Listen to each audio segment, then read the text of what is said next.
गाजियाबाद के इंदिरापुरम इलाके में लव जिहाद का एक मामला देखने को मिल रहा है। बुजुर्ग का आरोप यह है कि रियाजुद्दीन नाम का युवक अपना नाम राहुल बताकर उनके घर आने जाने लगा। उसके बाद उनकी दो बेटियों का उसने ब्रेन वॉश शुरू कर दिया। उसके बाद उस युवक ने उनकी बेटियों के सहारे उनके अकाउंट से 14 लाख अपने अकाउंट में ट्रांसफर भी करा लिए।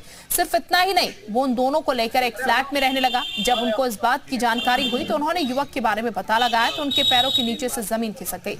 उन्हें पता चला युवक का नाम राहुल नहीं बल्कि रियाजुद्दीन है। इसके बाद उन्होंने पुलिस में शिकायत की। पुलिस ने आरोपी युवक को हिरासत में लिया है और पूछताछ कर रही है।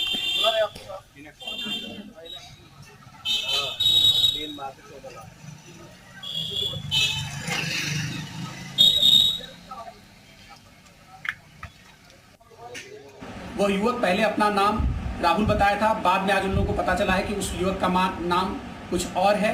और इसके साथ साथ उन्होंने तहरीर में उस युवक पर अपनी बेटियों के प्रति धर्म परिवर्तन का दबाव बनाने का आरोप लगाया है।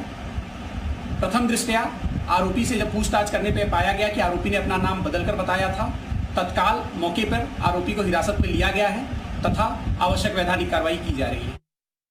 इंदिरापुरम में लव जिहाद का मामला सामने आया। रियाजुद्दीन ने राहुल बनकर हिंदू युवतियों का ब्रेन वॉश किया, जिसके चलते युवतियों के पिता के अकाउंट से 14 लाख भी ट्रांसफर कराए गए हैं। युवतियों को लेकर एक अलग फ्लैट में ये रियाजुद्दीन रह रहा था, ऐसी जानकारी सामने आई। हालांकि अब शिकायत पुलिस में की गई है।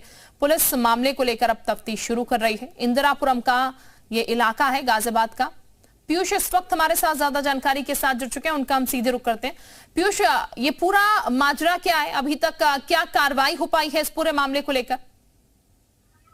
देखिए, बिल्कुल नाम बदल के राहुल नाम से एक शख्स इंदिरापुरम में रहने वाले शख्स से मिलता है और फ्लैट दिलाने की बात करता है। उसके बाद 14 लाख रुपए नाबालिग बच्चियों के द्वारा उसकी मां के अकाउंट से निकलवा लेता है, जिसके बाद बेटियों को भी ब्रेन वॉश करके अपने साथ अलग फ्लैट में रखने लगता है। और ना वो पैसे लौटाता है, ना बेटियां, ब्रेन वॉश इतना किया हुआ था, ना बेटियां वापस आने को तैयार थी या घर वाले की सुनने को तैयार थी। जिसके बाद पिता मजबूरी में हिंदू संगठनों के साथ थाना इंदिरापुरम पहुंचा।